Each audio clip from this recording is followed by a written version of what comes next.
Heyo and welcome in today. Welcome to my channel, Daniel Jemison Illustrates. These are my videos. This is a video of me painting this creature here. He's a dinosaur and I am creating a baby version of this dinosaur. It's a dinosaur that is featured in a children's book. I am like writing and illustrating slowly, as I say, very slowly.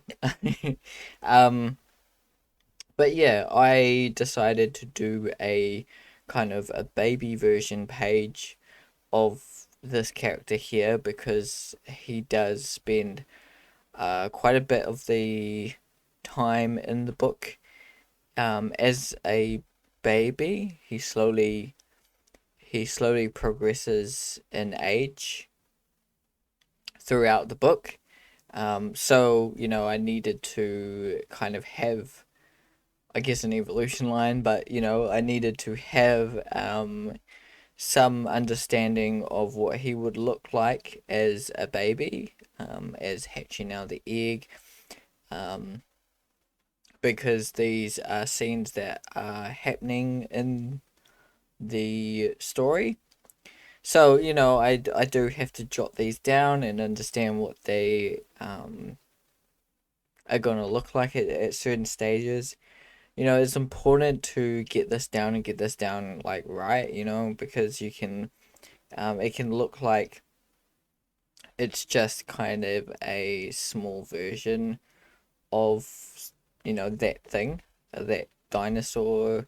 He just looked like a small version of it. I don't want to have it so the dinosaur just looks like a smaller version of, that dinosaur. In a way, um, baby versions of things are kind of like a smaller version, but there are subtle differences and ways to make it look like it's not just a small little dinosaur, because there are little dinosaurs out there that are quite small in compared to scale of the other dinosaurs. Some dinosaurs about kind of human size or something like that. Um, and there's some really small dinosaurs, but they're not, babies. It's like dogs, with dogs, they're like little small puppies. But then you've got dogs that are, um, are they're old, but they're the size of a puppy.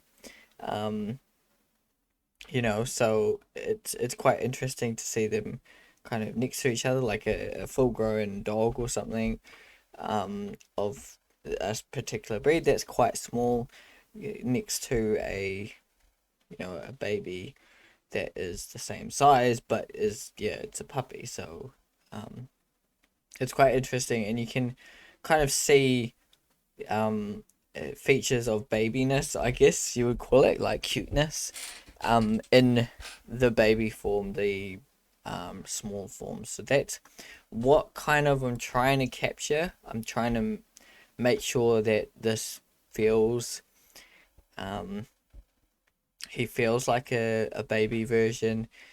This ain't completely perfect.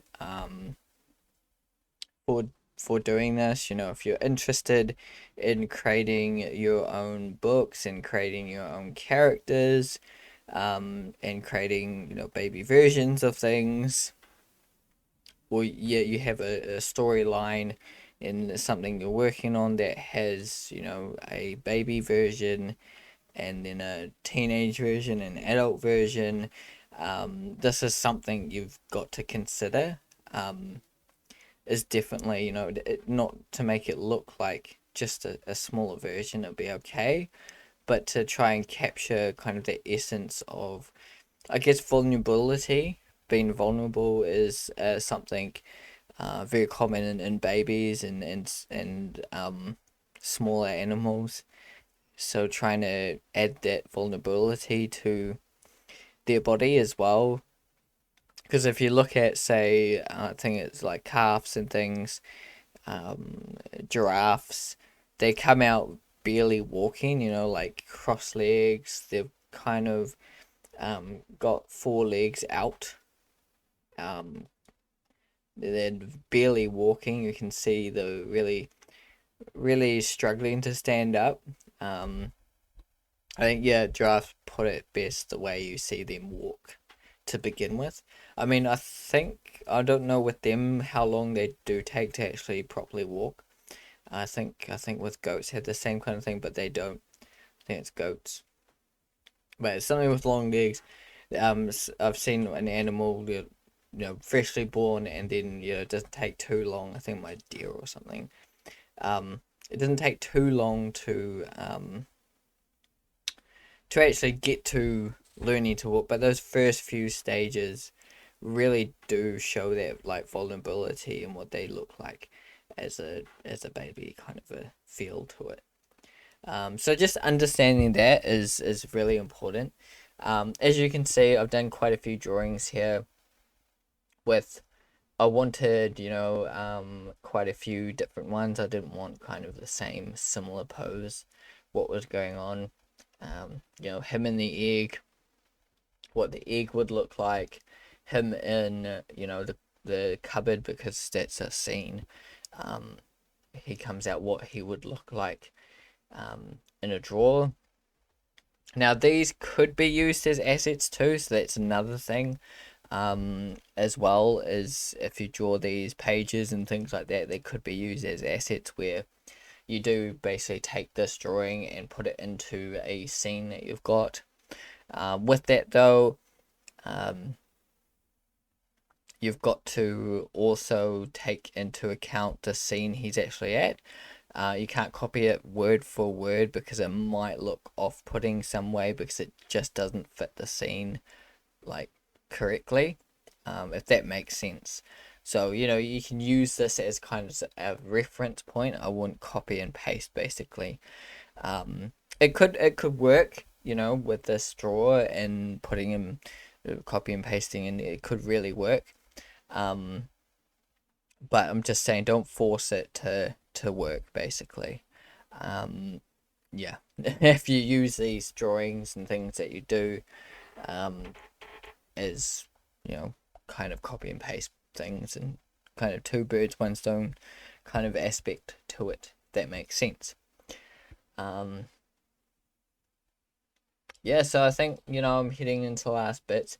Again, I didn't really go into too much detail here. Like I said, I was um, just capturing the what he would look like as an infant, and you can see, I think in the drawing next to the one I'm actually painting at the moment, that one where he's got his arms in the air, that really kind of captures to me a little bit more vulnerability.